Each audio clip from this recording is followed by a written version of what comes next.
Պարոն Քոչարյան, այնպես է ստացվում, որ Եմեն այսօր կանաչ լույս վառեց եւ ըստ էության ԵՄ արագ արձագանքման խումբը գալիս է Հայաստան, նպատակը հիբրիդային պատերազմի դեմ, Հայաստանի դեմ մղվող հիբրիդային պատերազմի դեմ պայքարն է, նաեւ այնտեղ կարմիր թելի պես անցնում է, այսպես ասած,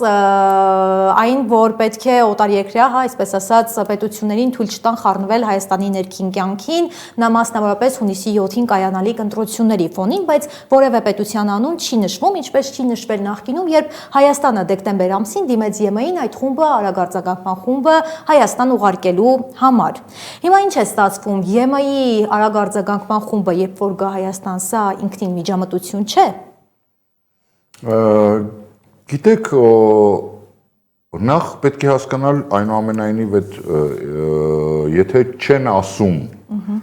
որ երկիրն է հիբրիդային պատերազմը մղում Հայաստանի դեմ, երկը միջամտություն է, դա ընդհանրապես առիթ է, որպեսզի գան այլ երկրներից ներկայացուցիչներ, ոչ թե դիտորդներ, այլ ինչ որ մասնագետներ։ Ենթադրում եմ, որ կարող է, չգիտեմ, Ֆիդանի օրինակ ասածը լինի, որ հիբրիդային պատերազմ է կամ, չգիտեմ, ելով է ասել, եթե որովհետև Ռուսաստանի դեմ կարծեք թե եթե Ռուսաստանն է Նիկոլ Փաշինյանը ասաց, որ ով ուզում է վատացնել մեր եւ Ռուսաստանի հարաբերությունները, նրանք ինոագենտներ են։ Հիմա չգիտեմ, եթե օրինակ դա գան ու ասեն, որ Ռուսաստանի դեմ է սա, ուրեմն պետք է ենթադրել, որ ինոագենտներ են գալիս։ Եթե չասեն Ռուսաստանի անունը, այդ դեպքում գոնե ասեն, որ երկիրն է, իմանանք։ Տեսեք, հայկական լրատվամիջոցներից մեկին անանուն մնալու պայմանով ԵՄ դիվանագետներից մի քանիսը ասել էին, որ հիմնական պատճառը, որ այսպես արագ արձագանքման խումբը գալիս է եւ դա արագ ընթացակարգ ունեցավ Հայաստանի խնդրանքով, այնպես է ստացվում, որ Եվրամիությունը վախենում է Ռուսաստանի ազդեցությունից, քանի որ մենք ըստ Եվրամիության դիվանագետների, այնպես է ստացվում, որ երբ որ Պուտինը խոսում էր Փաշինյանի հետ, խոսեց նաև ընտրությունների մասով, ու հիմա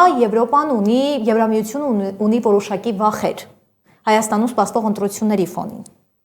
Ումից վախեր ունի։ Ռուսաստանից, հենց դա է։ Դե ես էլ եմ ասում, եթե իրենք ասել են, որ Ռուսաստանից է, ես կարծում եմ, որ Նիկոլ Փաշինյանը 2 օր թե 3 օր առաջ ասաց, որ ով ուզում է մեզ ու Ռուսաստանին թշնամացնել, ինոագենտ է։ Ինքը տենց էլ ասաց, ինաստրաննի ագենտ է։ Հիմա չգիտեմ, իրանք ինաստրաննի ագենտ են, թե չէ։ Իսկ պարոն Քոչարյան, որտեվ եթե Հայաստանին ու Ռուսաստանին ուզում են թշնամացնել այդ մարդիկ, ես չեմ ասել, Նիկոլ Փաշինյանն է ասել, ես ցիտում եմ։ Իսկ պարոն Քոչարյան, այստեղ չկա ինչ-որ որոշակի, այսպես ասած, խնդիրներ, որ Եվրամիության արագ արձագանքման խումբը գալիս է Հայաստան ընտրություններից 2 ամիս առաջ, ու հստակ գիտենք, որ այդ խումբը պետքա ակտիվ աշխատանքներ կատարի հենց, այսինքն հենց իշխանության հետ։ Այդ աշխատանքները պետք է տարվեն։ Փոխհամագործակցությունը։ Ինչ վտանգներ կարող է լինել։ Ես ոչ մի վտանգ չեմ տեսնում, ես ուզում եմ հասկանամ ում դեմ եմ պայքարելու։ Մինչև չասեն ում դեմ եմ պայքարելու, ես չեմ կարող ասել վտանգները։ Ում դեմ են պայքարելու։ Տեսեք, Իրանի դեմ են պայքարելու, Ադրբեջանի դեմ են պայքարելու, Վրաստանի, չգիտեմ, Թուրքիայի, Ռուսաստանի ում դեմ, չգիտեմ, Միգուցե Էմիրատների դեմ են պայքարելու, ես չգիտեմ։ Միացյալ Նահանգների, Չինաստանի ում դեմ են գալիս պայքարելու Եվրամիության էմիսարները։ Պարոն Քոչարյան, բազմիցս իշխանության ներկայացուցիչները, այսպես ասած, հստակ չեն ասել, բայց ասել են, որ այդ հիբրիդային սպառնալիքները գալիս են հյուսիսից։ Ճիշտ է, Փաշինյանը գնում է Մոսկվա եւ ասում է, որ հիբրիդային սպառնալիք ասելով Մոսկվայի նկատի չունեն, բայց օրինակ այսպիսի Վրաստանից մեր հյուսիսը Վրաստանն է, ես դա եմ ուզում հասկանամ։ Օրինակ այսպիսի խոսույթները ձեզ ինչպես են ընկալվում Մոսկվայում։ Ես ճիշտն ասած, այնպես չի, որ շատ լավ գիտեմ, թե Մոսկվան ինչպես է դա ընկալում, բայց հաշվի առնելով վերջին զարգացումները կապված տնտեսական, թե կոնկրետ գործողությունների տեսքով ծաղիկներ չթողնել հայտարարելով, որ դա երրորդ երկրներից է, որոշակի գործարանից լիցենզիա վերցնելով, բացելով հայտնի գործը 2 տարվա առաջվա ընդ որում լրիվ օթից ինչ որ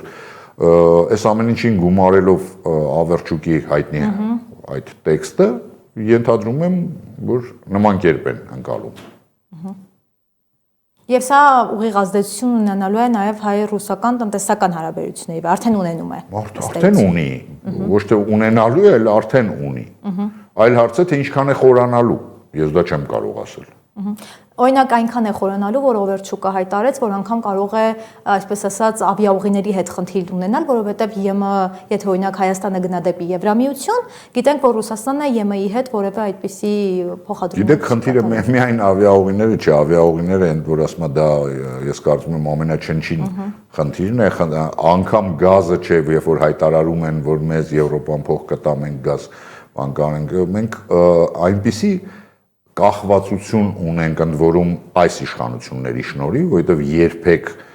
Ռուսաստանի հետ կապերը տնտեսական այսքան մեծ ծավալի չեն եղել, ինչքան այս իշխանությունների օրոք,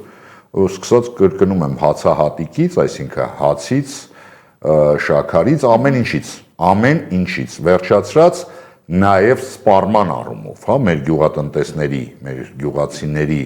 արտադրանքի սպառումը մենք բոլորս հասկանում եւ ոչ միայն գյուղացիների, այլ նաեւ ինչը որ այն չնչին բաները որ արտադրվում է որպես արտադրություն, ոչ թե գյուղատնտեսական արտադրությունը, այլ նաեւ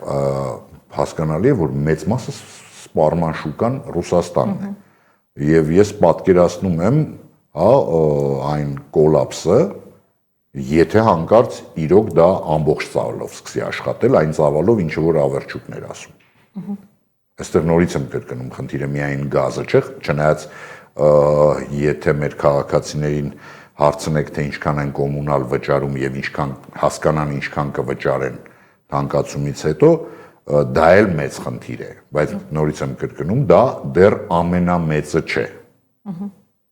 Պարոն Քոչարյան, այնպես է ստացվում, որ աշխարհաքաղաքական քարտեզը փոխում են վերաձևել եւ Փաշինյանը օրեր առաջ ազգային ժողովում հայտարարեց, թե իբր Հորմուզի նեղուցի փակ լինելը Հայաստանի վրա այդքան չի զգացվել, որովհետեւ Ռուսաստանից Ադրբեջանի տարածքով բեռներ են գալիս Հայաստան։ Հիմա ինչ ենք հասկանում, այս ամեն ինչը ինչպես են փորձում քաղաքական տեխնոլոգիաներ բանեցնելով օգտագործել ու գլոբալ առումով սա ինչ է տալիս Հայաստանին եւ ինչ է տալիս իշխանություններին այս թեզերը առաջ տանելով։ Գիտեք, Հորմուզի նեղուցի փակ լինելը ես այդտեղ միգուցե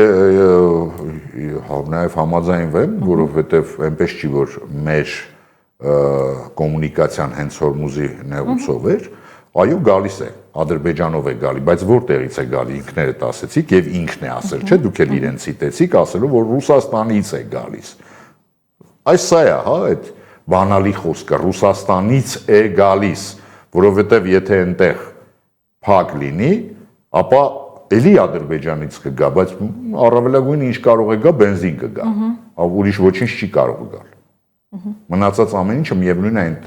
չնայած ես համոզված եմ, որ այդ բենզինի մի մասն էլ է գալիս Ռուսաստանից, պարզապես Ադրբեջանի բանով է գալիս։ Եվ պարոն Քոչարյան, խոսենք նաև նախընտրական այս Երուսաղեմից, ճիշտ է, նախընտրական քարոզարշավը բուն չի մեկնարկել, բայց որոշակի չափով այդ փազլը հավաքվել է, ուժերի դասավորության եւ այլն։ Ընդհանուր առմամբ, երբ որ դիտարկում եք այս ոչ նախընտրական փուլը, իշխանություն, ընդդիմություն եւ այլն, ուժային բալանսը ըստ ձեր վերլուծությունների ավելի շատ որ կողմինն է, արդյոք կարող են ուժ կա, որ կարող է 50+ ձայնը ունենալ այս փուլում։ Ես ճիշտն ասած միշտ ասել եմ, որ կոֆե նայող չեմ, բայց հաշվի առնելով այն բոլոր տվյալները, ընդ որում շատ տարբեր տեղերից, որը որ գալիս է շատ նորից եմ կրկնում տարբեր աղբյուրներից, ենթադրվում է, որ ոչ ոք ի վիճակի չէ հավաքել 50%, դա շատ լավ գիտի նաև իշխանությունը, թեև այս պահի դրությամբ կարծեք թե ասում են, որ իշխանությունը ունի, եթե վերցնում ենք աբսոլյուտ թվերով, ամենաշատ ձայնը, բայց միևնույն է դա շատ հեռու է 50+-ից, եւ Դրա ապացույցն է նաև այն հանգամանքը, որ իշխանությունը ամենաշատը վախենում է Գյումրի 2-ից, դրա մասին իրենք ասում են, այսինքն իրենք չեն ունենում, հա, իրենք եթե անգամ լինում են, հա, բոլոր ուժերի մեջ առաջատարը, միևնույն է, ընդդիմադիր բոլոր ուժերը շատ ավելի շատ են, քան իշխանությունը։ Եվ Հայաստանում, այսպես ասած, Ինչպես եղավ Գյումրիում, այո։ Եվ Հայաստանում, այսպես ասած, մոլդովական սցենարի կրկնությունը հավանություն տեսնում եք այս թեզը, կարող է Հայաստանում լինել։ Ես չեմ բացառում ոչինչ Հայաստանում, բայց 100%-ով չի կարող կրկնվել մի քանի պատճառով, եթե անգամ ինչ-որ մի ուժի թույլ չտան մասնակցել, ապա միևնույն է, այնտեղ թույլ չտալով հանդերձ իշխանությունը հաղթեց իրենց սփյուռքի ձայների շնորհիվ, անգամ թույլ չտալով որոշ ուժերի մասնակցել, հա։ Մեր պարագայում, անգամ եթե թույլ չեն տալի ինչ-որ ուժի մասնակցել, սփյուռքը չի կարող քվեարկել, հա, դրսից այսինքն կարող են գալ այստեղ քվեարկել տարբեր երկրներում բնակվող Հայաստանի Հանրապետության քաղաքացիները, եւ դա իրենց իրավունքն է, բայց այնտեղից չեն կարող քվեարկել, ինչպես դա Մոլդովայի պարագայում է։